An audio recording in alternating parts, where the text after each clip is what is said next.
ada wayang. Nah, wayang itu ada cerita wisudanya Yudhistira yang tidak bisa marah. Yudhistira bukan tidak mau, kan tidak bisa marah memang. Dunia itu aku tidak bisa, kamu tidak bisa marah. Getih putih ya, Mbak. Iya, tidak bisa marah. Nah, siapa yang akhirnya karena diganggu oleh pihak Kurawa dan semua kalah oleh pengganggu, begitu ceritanya kan.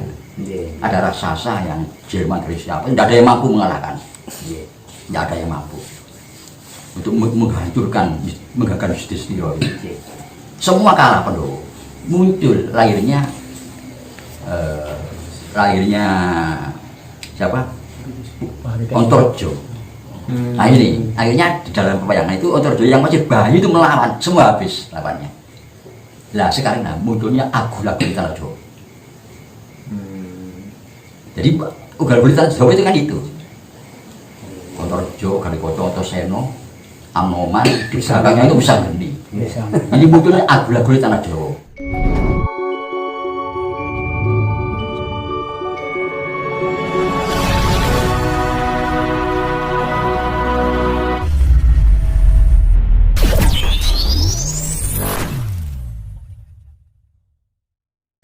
Nama abhisekanya. Nah ini kalau menuju yang ketujuh. Ini karena janji leluhur kita bolehlah terpaksa harus terpuruk kita, harus hancur. Tapi yang akan bangkit kembali, saya akan bangkit kembali nanti 500 tahun lagi.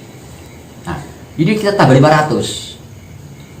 Nah jatuhnya mau coba yang ketujuh ini, jatuhnya pada 1945. Nah berarti inilah bangkitnya kembalinya Sabto Palon itu. Karena ditambah 500, janjinya 500 tahun lagi saya akan kembali. Lantas apa ajarannya? Jelas Pancasila. Jelas Pancasila ajarannya itu. Karena Bung Karno sangat paham tentang itu. Nah, apakah Pancasila langsung bisa eksis kita terima? Nah, ternyata tidak. Banyak yang tidak bisa menerima. Jadi andai kata ya, karena Pancasila itu kepribadian kita, Pancasila itu jati diri kita, jiwa kita, ya. Jadi kita dan itu kita pakai pada zaman-zaman kita mendirikan komunitas sampai akhir Mojopahit. Kita pakai sebagai dasar di dalam kehidupan bermasyarakat, berbangsa, bernegara, bahkan berumah tangga, pribadi kita pakai. Nah rupanya karena terlalu lama kita dijajah, setelah merdeka kita pangling. Pada jati diri kita itu pangling kita ini, seperti barang aneh, barang asing.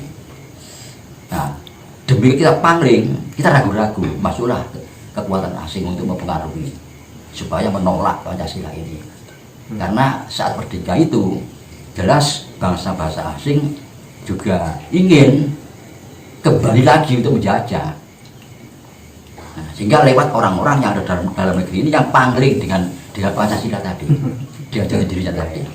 Nah, ini maka terproses Pancasila itu, terproses terus, diganggu dengan apa yang dengan gangguan, mulai munculnya pemberontakan, PKI Muso, DITI, Karmusa, Kartosuwiryo, Komando Jihad, NII, Permista, terus digembleng, coba terus.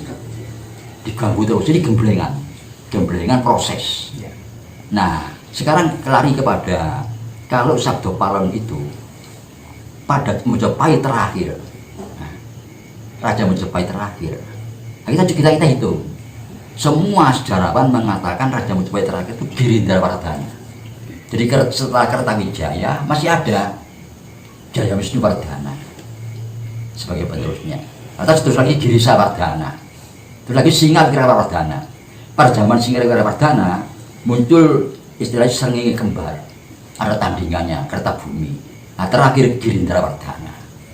Nah akhirnya para ahli sejarah itu meyakini bahwa Girindrawardhana ini Raja Mojopahit terakhir. Nah kapan jatuhnya Mojopahit? Semua ilmuwan masih ragu-ragu, tidak mampu untuk menunjuk tepat tahun berapa jatuhnya Mojopahit itu. Berarti tahun berapa Girindrawardhana itu dilengserkan. Berarti tahun berapa Gerindra Pertahanan itu berdialog dengan Sabto Pawon yang disaksikan oleh Sunan Kalijogo. Ini kalau kita hitung, semua sejarawan itu memperkirakan jatuhnya Mojopahit itu antara 2017 sampai 2025. 1517 sampai 1525. Nah, termasuk Studgame ya, Kern, Krun.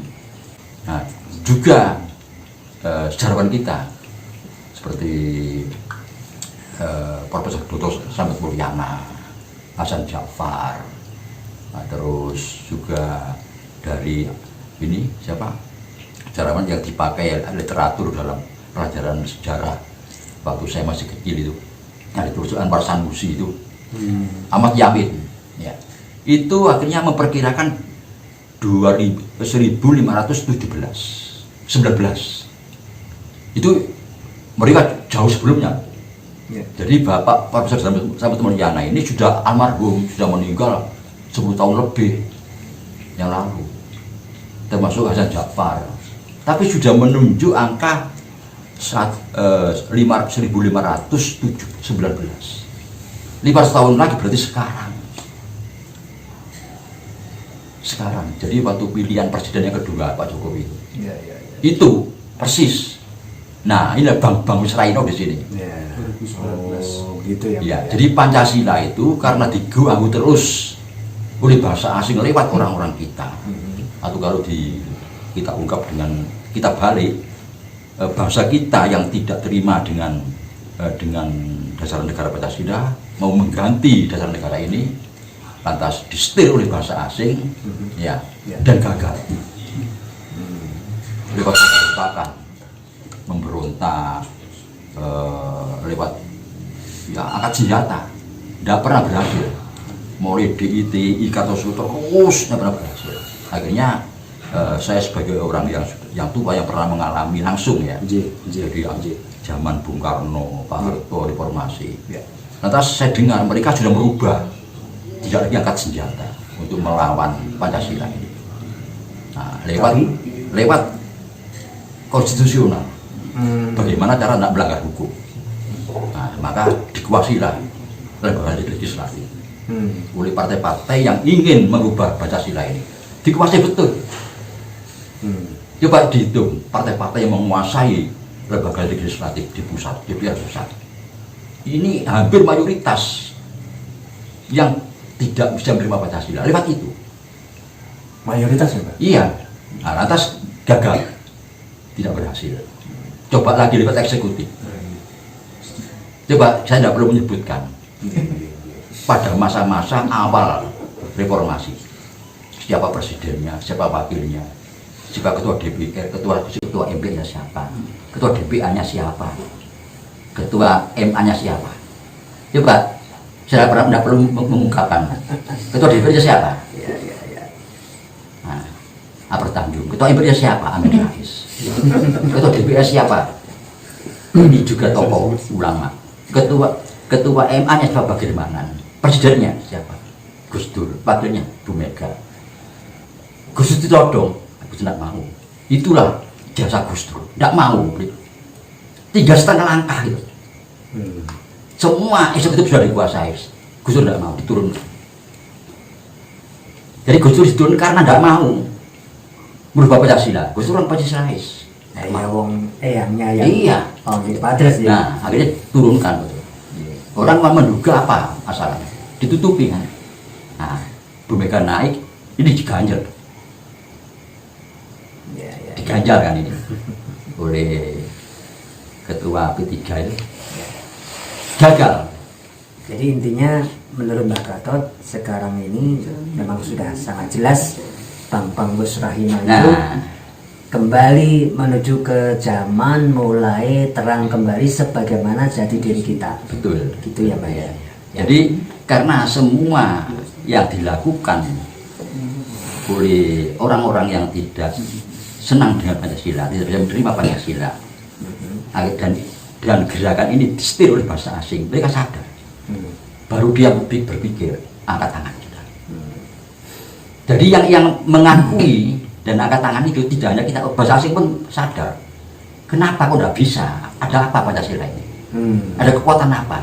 Ya, ya. Bahkan yang mengendalikan itu saya maaf ya, kan udah Amerika ya China, gagal.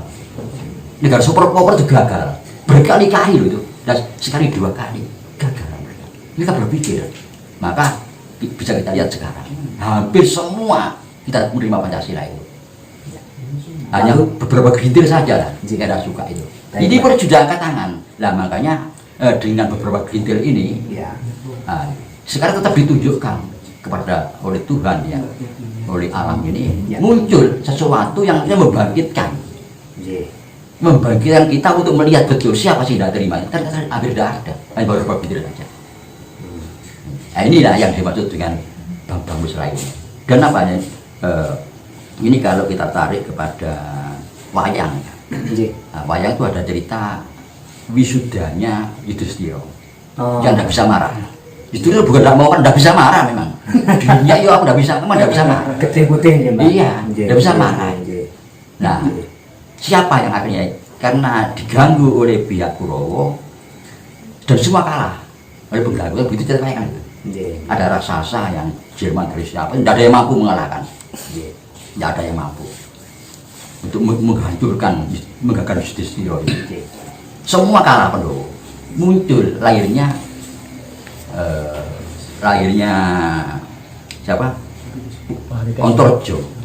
Nah ini akhirnya di dalam pewayangan itu Antarja yang masih bayi itu melawan, semua habis lawannya. Nah sekarang munculnya Agula-Guli Tanah Jawa.